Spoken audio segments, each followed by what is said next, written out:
Hey, it's Brock here with Rock Hill Farm, and today I want to talk about chainsaw safety and maybe go against conventional wisdom a little bit.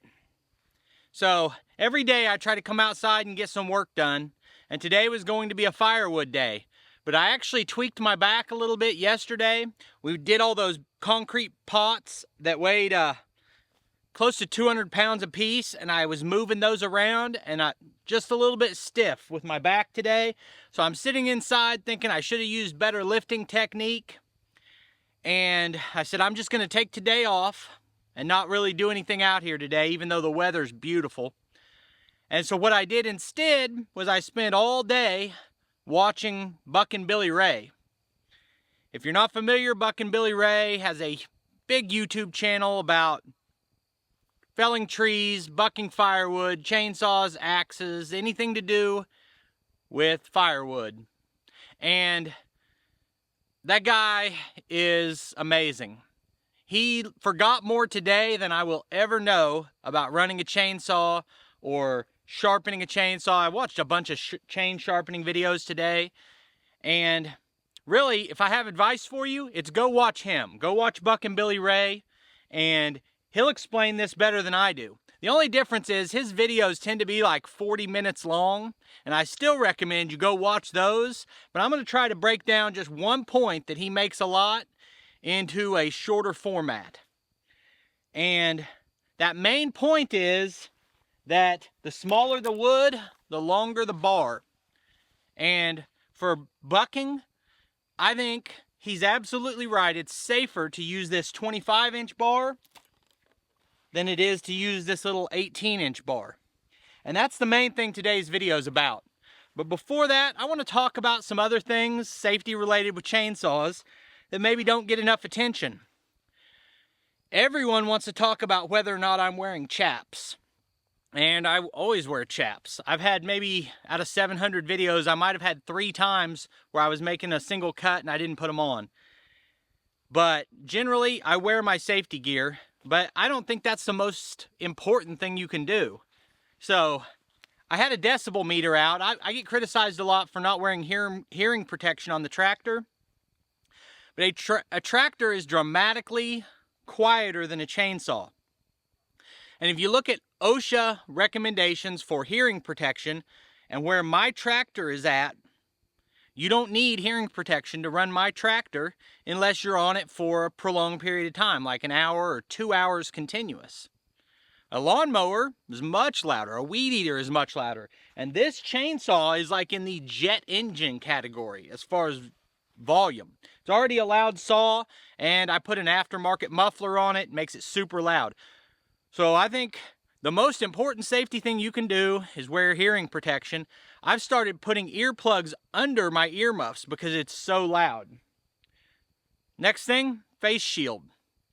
Stuff is going to fly up and hit you in the face at some point. You could risk an eye injury. And then I think the next thing before your chaps is technique. It's all about how you run the saw. And the reason I say that is, you know, even your chaps, they only cover a small percentage of your body. Your arms are exposed, your torso, your feet, you know. Is everybody wearing a chainsaw-proof shoe? So, wearing chaps is a good idea. You always see me doing it. But I think it's more important to think about what you're doing when you're running the saw. And that's the videos I'm linking to Billy Ray. He does all kinds of stuff that kind of looks unsafe in these videos, but the man knows what he's talking about. So one more time, go watch his videos. I will link those under this one in the description. But the most important piece of chainsaw safety in my mind is being balanced when you're running the saw. I think the most common way people get hurt with the chainsaw is being on uneven ground or moving. And if you're walking and you've got tree branches and rounds all around you and you've got your hand on the trigger like this and you go to step over it, like, I think that's where your most dangerous spot is. And actually, that's not even true. I think the most dangerous thing when cutting a tree is having something fall on you. even this log right here, it's just setting here, but if I cut it, we're on a little bit of a hill, it could roll or any number of things. So the most dangerous thing with the saw, or the most important safety advice, is hearing protection and eye protection. And then the next thing after that is having something fall on you. I just bucked up this massive tree behind us that was 3 different trees. Each of them was at least 30 inches, and they were all grown together, and none of those fell and rested on the ground. You had these 3 and 4 and 5,000 pound pieces suspended up in the air, and getting those on the ground and understanding the pressure points and where it was going to fall and roll. One of my regular viewers actually had a log roll onto him. He had been cutting wood. I'm not going to say his name. He's told the story in the comments.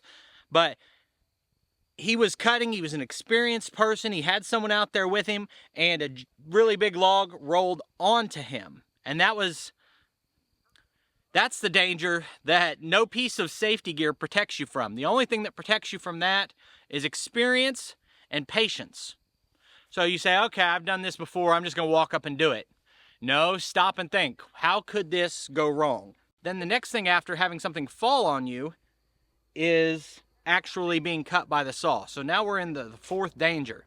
Now, that might be the most likely way for you to get the type of injury that could be fatal or require or be life-changing, is getting hit by the saw. So it's very important, but I wouldn't put it at the top. So the next thing I want to talk about is the length of your bar. And I'm going to put in a clip here of me bucking up some logs laying on the ground with a long bar and with a short bar.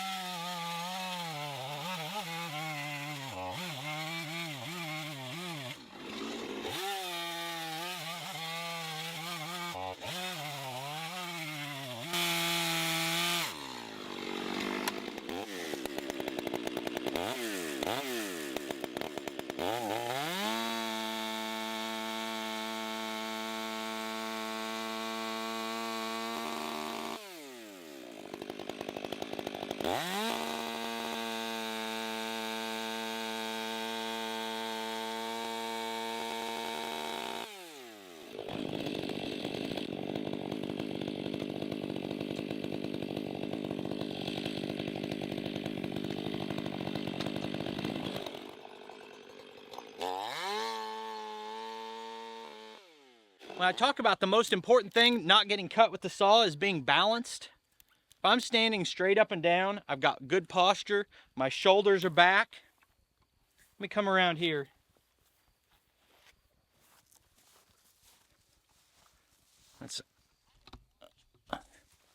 So if I'm going to cut this right now, I can touch the tip of this bar to the ground without bending over. So I'm completely stable, and I can just run through it. Whereas with this shorter bar, cut this, I've got to get down here. Okay, that's already a less safe position. And if you're making one cut, it's fine. But if you're cutting all day, do you want to spend all day down here? What that leads to is, besides possibly injuring your back, there's a lot of fatigue. And I think the easiest way to get hurt running a saw is to do it while you're fatigued. So, for my money, I'm going to stand up and buck, the way Billy says. Billy Ray. Buckin, Billy Ray. And then, when you stand up and buck, you're cutting more with the tip of your bar. And he talks about in one of the videos I shared that your danger zone for kickback is from here to here. You want to cut with this part of your bar right here when you're bucking. It's not going to kick back, and let's just look at it with some common sense. So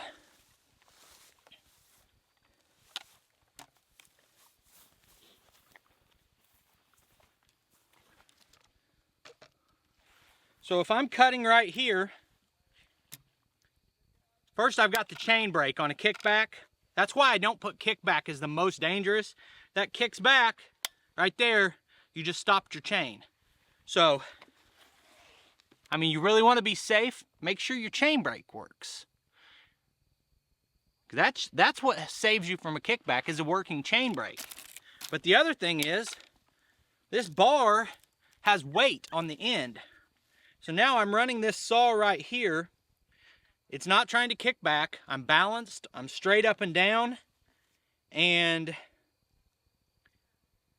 there's enough weight down there, that's not gonna kick back and come all the way up here, okay? So, that's one thing, is how far from this do you wanna be? You're gonna run this saw right here, and whenever you start working down through here, you're bending down towards the danger. You're bringing your face towards the danger. And this bar is more likely, with a shorter bar, depending on the size of wood, to get that danger zone of the bar in it anyway. A lot of people like to lift logs up in the air, and I do it too, and then lift the logs up in the air and get your base of your saw right up against the wood. And when you do that, you're close to this again. It's up closer to your face. You don't have protection on your upper body other than you should be wearing a helmet. But now, not only are you dealing with what happens with the saw, but you're trusting your hydraulics in a couple of ways. Number one, that it doesn't drop while you're up in the air. It's not common, but it can happen. You can have that up in your loader and have it drop. Also, it can shift inside your grapple. So you got your grapple up and you clamp it tight. Now you start sawing, the weight changes and you're pushing on it. It can shift. And the last thing you want is your log moving while you're cutting. So for convenience and for keeping your back straight with a short bar, there's a lot of advantage, and you don't have to roll the log. But you don't remove all danger by lifting that up in the air, because it's also going to drop. It can land or roll or cause problems that way. So to me, and I had this conversation a while back when I was cutting some logs, and I'd watched Billy's videos about stand up and buck, and I'd had comments from older experienced guys telling me that they think it's better to use that 25 to 30 inch bar and stand straight up and down to buck. And so I gave that some thought, and now I've done it a bunch of times. I've done it both ways, and I can tell you what I think is safer. Now, if you're cutting overhead, it can be different. It all varies with that, because it depends on location and how high it is. But for bucking on the ground, I think Billy Ray has knocked it out of the park. Stand up and buck. I think it's safer. Now, I think I did a poor job probably of explaining my thoughts on that. So I want you to go watch his videos. Watch him. He takes a pile of logs like this and he goes all the way through it. And he recreates kickback. He causes a kickback to show you. And he causes the saw to throw pieces at him. And he does it with different length bars. And really does a great job demonstrating it. So go watch his video. And I would watch his videos if you do anything with a chainsaw. I'd go watch his videos. Felling, bucking, anything, chain sharpening, check it out. So I appreciate you taking time to watch the video. I'll put links on the screen to more videos, and I'll see you next time.